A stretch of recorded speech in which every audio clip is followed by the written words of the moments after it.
فلسطین کے اوپر کس طرح شدید بمباری کر رہا ہے، جس کی وجہ سے معصوم لوگ مر رہے ہیں، کہ اگر دشمن سے مقابلہ ہو جائے، جہاد ہو جائے، تو تم عورتوں کو، بچوں کو مت مارو، اور جو بوڑھے ہیں ان کو مت قتل کرو۔ آج ہم دیکھتے ہیں کہ مسلمانوں میں دنیا کی محبت آ گئی۔ آج بڑے بڑے عرب ممالک ہیں، یہ فلسطین کا کیوں ساتھ نہیں دے رہے؟ السلام علیکم ورحمۃ اللہ وبرکاتہ۔ اشہد ان لا الہ الا اللہ وحدہ لا شریک لہ واشہد ان محمدا عبدہ ورسولہ، اما بعد فاعوذ باللہ من الشیطان الرجیم۔ قل جاء الحق وزهق الباطل ان الباطل کان زہوقا۔ محترم عزیزان اسلام، آج آپ دیکھ رہے ہیں کہ دنیا میں کیا حالات ہو رہے ہیں۔ آج فلسطین کے اوپر اسرائیل کی طرف سے بہت سارے مظالم ڈھائے جا رہے ہیں، معصوم بچوں کو، عورتوں کو بمباری سے ختم کیا جا رہا ہے۔ کوئی بھی مذہب، کوئی بھی دھرم یہ بات نہیں سکھاتا کہ معصوم بچوں کو یا عورتوں کو قتل کیا جائے۔ خود اسلام میں یہ بات بتائی گئی ہے کہ اگر دشمن سے مقابلہ ہو جائے، جہاد ہو جائے، تو تم عورتوں کو، بچوں کو مت مارو، اور جو بوڑھے ہیں ان کو مت قتل کرو، اور درختوں کو مت کاٹو، صرف ان سے لڑو جو تم سے مقابلہ کرتے ہیں، اور جو رہبان ہیں، جو سادھو سنت ہیں، جو دنیا کو ترک کر چکے، ان کو بھی مت مارو۔ اس طرح اسلام میں بات بتائی گئی ہے۔ لیکن آج ہم دیکھ رہے ہیں کہ اسرائیل چھوٹے سے ملک فلسطین کے اوپر کس طرح شدید بمباری کر رہا ہے، جس کی وجہ سے معصوم لوگ مر رہے ہیں۔ آج 57 تقریباً مسلم ممالک ہیں، لیکن یہ لوگ کیا کر رہے ہیں؟ مسلم جو بادشاہ ہیں وہ روک کیوں نہیں رہے؟ آج تعجب کی بات ہے، آج اربوں مسلمان ہیں، لیکن آج فلسطینی مسلمانوں کو بچانے کے لیے کوئی آگے نہیں آ رہے ہیں، صرف اسرائیل کو کوس رہے ہیں، بددعا دے رہے ہیں، لیکن آگے بڑھ کے مقابلہ نہیں کر رہے ہیں۔ اسی لیے علامہ اقبال فرماتے ہیں کہ وہ تو تھے آبا ہی تمہارے، مگر تم کیا ہو، ہاتھ پر ہاتھ دھرے منتظر فردا ہو۔ تو آج مسلمانوں کو متحد ہونے کی ضرورت ہے، آج مسلمان ایک ہو کر مقابلہ کرنے کی ضرورت ہے، کیونکہ حضور اکرم صلی اللہ علیہ وسلم کا ارشاد ہے کہ تمام مسلمان ایک جسم کے مانند ہے۔ جسم کے کسی بھی ایک حصے کو چوٹ لگتی ہے تو سارا جسم تکلیف محسوس کرتا ہے۔ تو اسی طرح آج ہمارے مسلمان فلسطین میں مر رہے ہیں، تو ہم تمام مسلمانوں کو درد ہونا چاہیے، اور یہ آواز اٹھانی چاہیے کہ مسلمان اپنے مسئلے مسائل کو، فرقوں کو بالائے طاق رکھ کر ایک ہو جائیں، اور ایسی شیطانی حکومتوں سے مقابلہ کریں، اور دنیا میں امن قائم کریں۔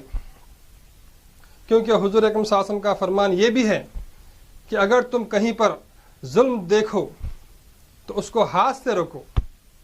ہم دیکھ رہے ہیں کتنا ظلم ہو رہا ہے، تو ہاتھ سے روکنے کا حکم ہے۔ اگر تم ہاتھ سے نہیں روک سکتے تو کم سے کم زبان سے روکو، یعنی آواز اٹھاؤ اس کے خلاف۔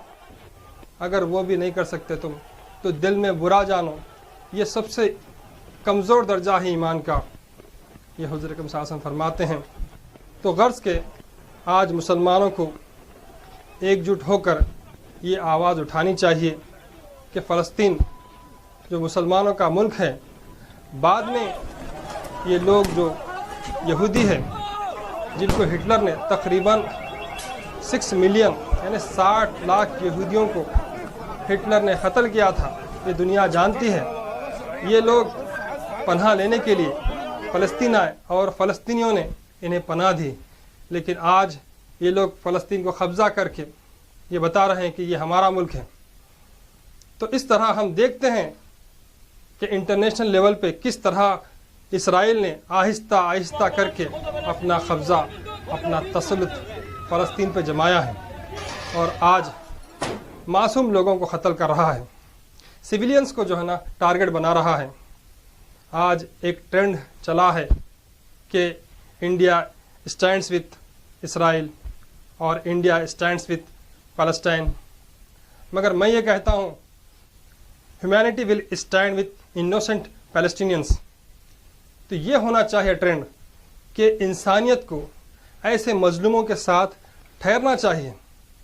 آج یہ مظلوم قوم آواز دے رہی ہے مسلمانوں کو کہ مدد کے لیے آئیں، تو تمام مسلمان حکمراں کو چاہیے کہ وہ ان کی مدد کریں اور اپنے فرقوں کو بالائے طاق رکھ کے وہ ایک پلیٹ فارم پر آئے، کیونکہ ہمارا اللہ ایک، ہمارے رسول ایک، ہماری قرآن ایک، حتیٰ کہ 700 بنیادی اصول ایک ہی ہیں۔ آج ایک ہونے کی ضرورت ہے، اسی لیے علامہ اقبال فرماتے ہیں کہ منفیت ایک ہے اس قوم کے نقصان بھی ایک ہی سب کا نبی، دین بھی، ایمان بھی ایک، حرم پاک بھی، اللہ بھی، قرآن بھی ایک، کچھ بڑی بات تھی ہوتے جو مسلمان بھی ایک۔ فرقہ بندی ہے کہیں اور کہیں ذاتیں ہیں، کیا زمانے میں پنپنے کی یہی باتیں ہیں؟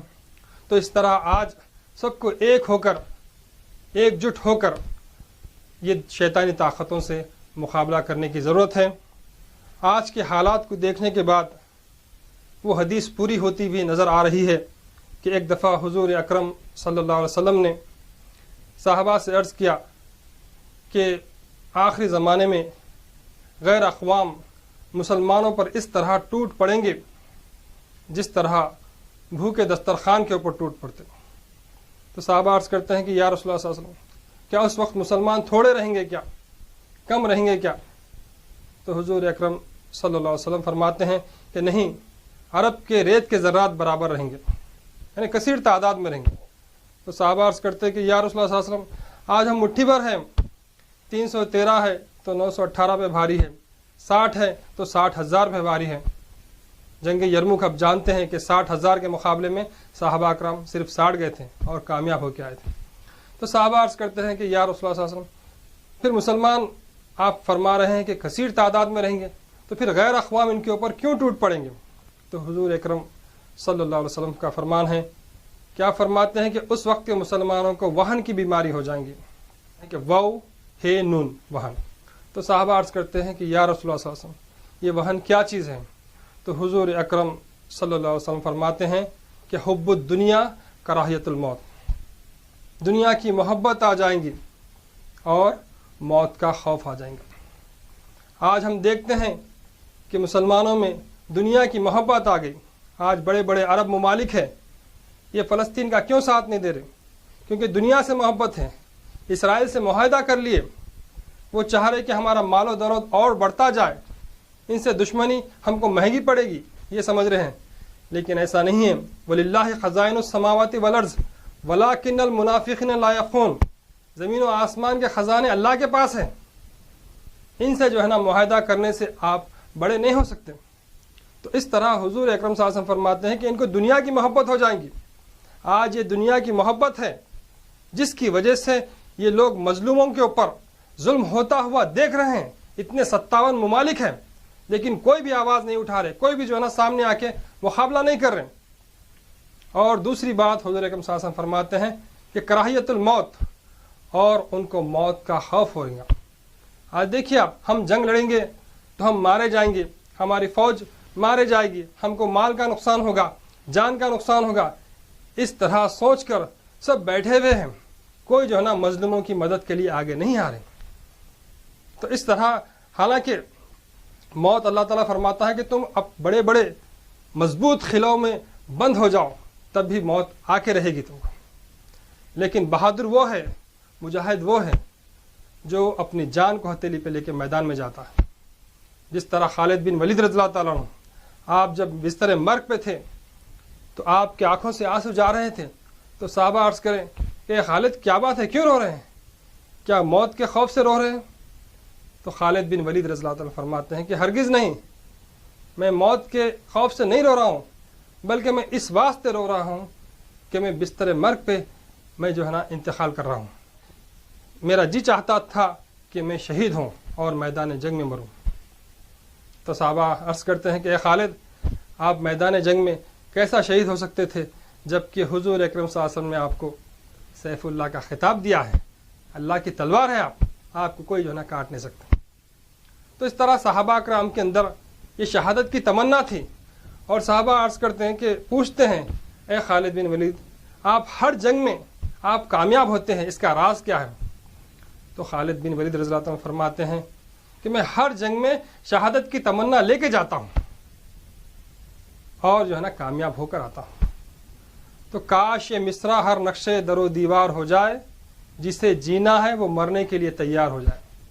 تو آج تمام مسلمانوں کو ایک جٹ ہونا ہے اور ایسے مظلوموں کے اوپر جو ظلم کیا جا رہا ہے اسے روکنا چاہیے اور اپنی آواز اٹھانا چاہیے۔ بہرحال اللہ سے دعا ہے اللہ تعالیٰ ان معصوم فلسطینیوں کی حفاظت فرمائے اور ہم سب کو ایک کرے۔ وآخر الدعوانا ان الحمد للہ رب العالمین۔